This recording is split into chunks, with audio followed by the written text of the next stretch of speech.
Hope you're doing well. Today we are having a look at another devblog for the next major update, and it's another naval one. This is for the Mikhail Kutuzov. This is going to be a rank 5 light cruiser for the Soviets, and it's very similar to what we've seen from other machines, just kind of a slightly different idea behind it. So same base structure, same main armament, but some added additions to it. Also, I apologize for the lateness of the video. I'm pretty tired and also ill, so hopefully I'll recover by tomorrow. Anyway, let's get into the history of this vehicle. In 1970, the Sverdlov class cruisers were selected to be upgraded by the modernization program, the Project 68A. The upgrade included a number of improvements, including the strengthening of air defense capabilities by placing 8 twin-barrel 30mm AK-230 mounts with remote-controlled elements, which provided circular fire at short and medium distances, as well as a significant modernization of the radar and also communications equipment. The crew number was reduced to 1,057. 4 cruisers of the Sverdlov class were fully modernized, including the Mikhail Kutuzov. After the modernization was completed in 1986, the cruiser joined the immediate readiness group of the Soviet Black Sea Fleet. In 1988, the cruiser was put into reserve and decommissioned soon after. Since 2001, the Mikhail Kutuzov is a museum ship of the Black Sea Fleet, and the cruiser exhibited in Sevastopol for some time, and is currently on display in the port of Novorossiysk. So when we have a look at this ship, what we have is a very similar machine to one we already have in game, or even 2 that we already have in game. You have the Zeleznyakov, or Zeleznyakov, which is the premium of the light cruiser, and then you also have the Sverdlov. Both of these are in the Project 68 series already, but the difference between them is that this new one, the Mikhail Kutuzov, it has access to some pretty crazy guns on it. So basically they just beefed up the AA on it, so this will be a really nice second spawn vehicle for that lineup. It basically means that you'll be able to take out any aircraft which is around. It has 8 paired AK-230 mounts. These all have those rapid-fire 30mm on them, so getting close to this thing with any machine is going to be impossible to do from the air. It also has access to the 37mm, which were there from before, and also has the universal 100mm, which can fire HE. I also believe they can fire HEVT or HETF as well. So they're just going to be nuts to deal with at the same time. It's one of those vehicles which just has access to a ton of really nice just really nice guns on it in the form of support guns, but from its main armament it lacks a little bit, and that's always been one of the problems with this setup. It has 4 turrets of triple mounted 152mm.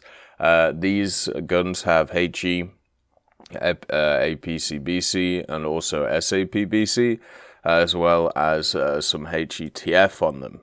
So they're once again multi-purpose, and normally when you get these smaller guns on the light cruisers compared to the heavies, they have a better fire rate, but I still think they have a slightly worse fire rate than the American ones, which kind of dominate the meta. But the 12 152s will still pack a hell of a punch.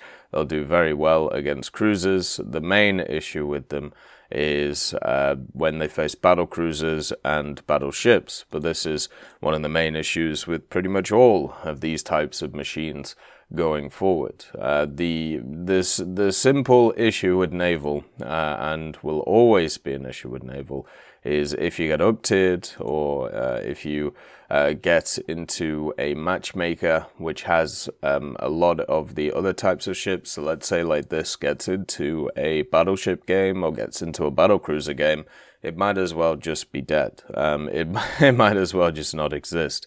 But if it gets into its own game or lower, it's going to absolutely dominate. You know, a lot of people talk about how in air, if you get upturned slightly, it can really affect you at certain BRs, which is true.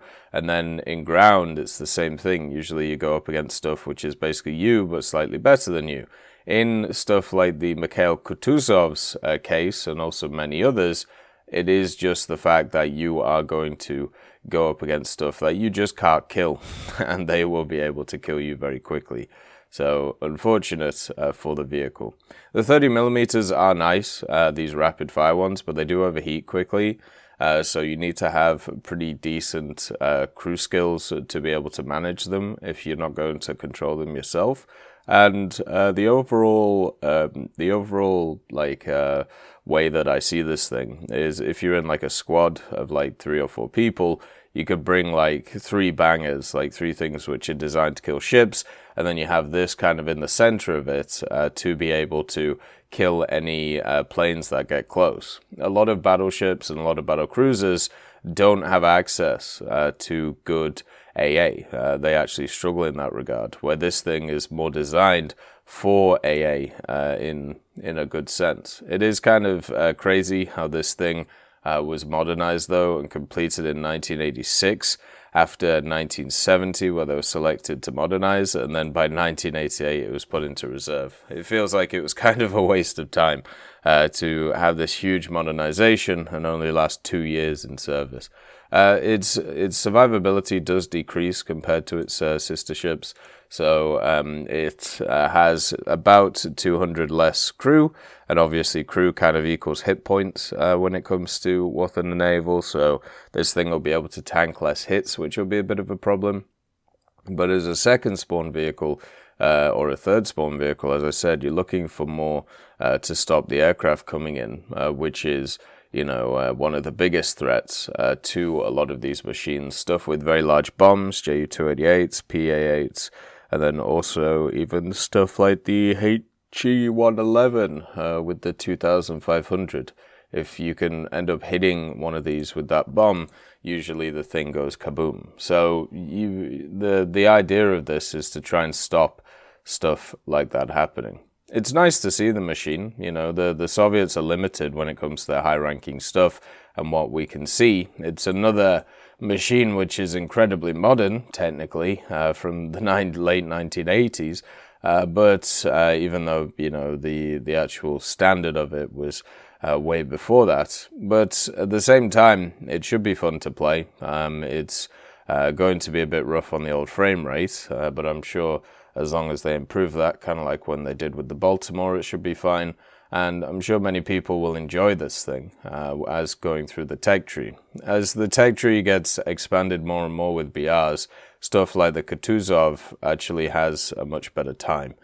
So hopefully that's what happens. Otherwise this will just get eaten by stuff like battle cruisers. I hope you all have a wonderful day, and I'll see you next time. I'd just like to thank Nicholas Richardson, Elove Goat, Pyman675, Winter Scientist, Merciless Reaper, Jerry Prevolt, Megadino King, Orange Tail, Teddy, John Ryman, Universe, Ambrosius McClellan, Daniel Stanton, Moxie, B. Young, Uncle Bean, Sem Arslan, Derek R., Bareen, Lafouche, and Samuel Slick for supporting the channel.